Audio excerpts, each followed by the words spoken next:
All right, welcome, biology friends, to our introduction to ecology. Let's get right to it. Um, okay.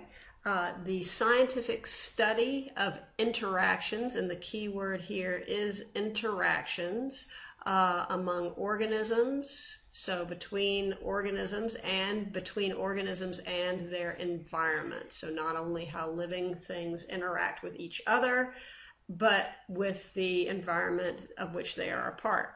Okay.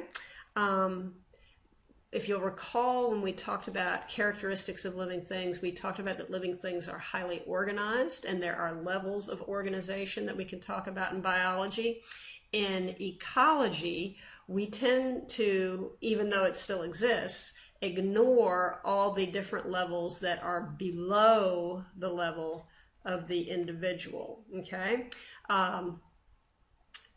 Obviously, these individual organisms still have organ systems and tissues and organs and things, but it really doesn't do us any good to talk about that in terms of ecology, because what we're, again, looking at is how individuals act around and with each other and their environment, not about how their internal parts work. Okay, so as long as we can remember our order of complexity, going from the most simple, certainly not that an individual organism is simple, there are still highly complex beings, but it is less simple to have more simple to have just one of them than it is to have a whole population or ecosystem full of different things interacting. So the simplest level we have in ecology is the level of the individual, then the population, then a community of populations, ecosystem, biome, and then we get as complex as the entire biosphere, which is all the life forms on planet Earth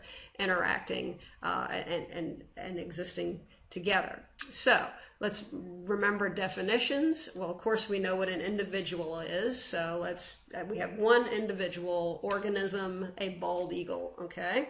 But if we want to go up in complexity from that, we could talk about a population, a group of one species, small group of a species that lives in a particular area. So perhaps we could talk about all the bald eagles that live along the James River near Richmond. And we could certainly talk about that because they've even been talking about that. There was a news report in the news national radio just last week about how well the population of bald eagles is doing at the James River. And maybe we're doing something right around here. If we go up in complexity from the level of the population, we can talk about a community of organisms, assemblages, or why don't we just call that groups of different populations that live together in a defined area. So if we again think about the James River and check out this awesome picture of this bald eagle, it's amazing.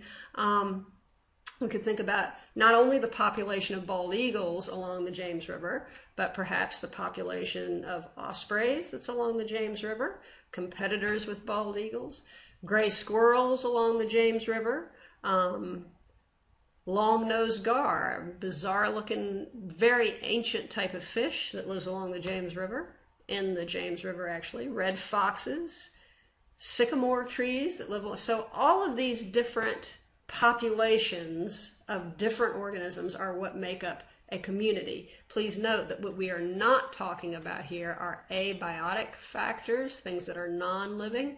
When we're talking at the community level, we're talking about all the different living things, but not really focused on the non-living components of the environment. Now, when we go up in complexity from a community, we hit the ecosystem, and that is a collection of all the living organisms in a place and the non-living physical parts of that environment. So both the living and the non-living, or the biotic, like all of these biotic factors here in this picture, and the abiotic factors, the non-living components of the ecosystem, the water, the sky, the light, okay? Now, going up from the level of the ecosystem, we get extraordinarily complex and begin talking about the level of the biome, a group of ecosystems that have a similar climate, meaning similar precipitation and temperature conditions, and because they have similar climate, they have similar communities of living things that are adapted to that climate. So for example, temperate deciduous forest, like where we live, okay? That's a type of biome. A desert biome, I could have sworn I fixed that. A desert biome that is got really quite different organisms living in that because of its very different climate.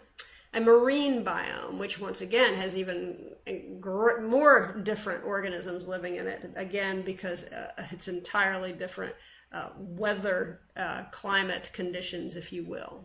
Okay? Now, if we go up from the level of the biome, of which we will study much more later on, I'm sure you've studied biomes before, we'll review those, but we hit the biosphere, which is basically all of those biomes and all those living things in all those biomes together, that entire living part of the planet. Extraordinarily complex, almost not useful to talk about it just because it is so complex. It is easier if we can talk about less complex entities when we talk about studying ecology. All right. As far as what is involved in doing actual research in ecology, there's lots of things you could do if you are interested in pursuing ecological research and learning things about your environment. Many ecologists do straight observation. You observe what's happening in a particular environment. Okay? Many ecologists do experimentation. They grow organisms in various conditions or collect organisms and measure them and determine their health, their ability to reproduce, things like that, their ages and their population numbers, things of that nature. Or you can even use modeling when the system you want to study is so huge that studying it in the actual environment is almost not possible because of its size or the time you'd have you want to observe something. And so many times scientists rely on computer models to allow them to investigate hypotheses they might have and how those might pan out. Okay? By the way, this is an image of what body of water? Chesapeake Bay and the watershed out into the Atlantic Ocean. All right. That is the end of that introductory podcast. We will move on getting into some meat of ecology here very shortly. So thanks for watching, and I will see you in Ecology Podcast 2. Take care.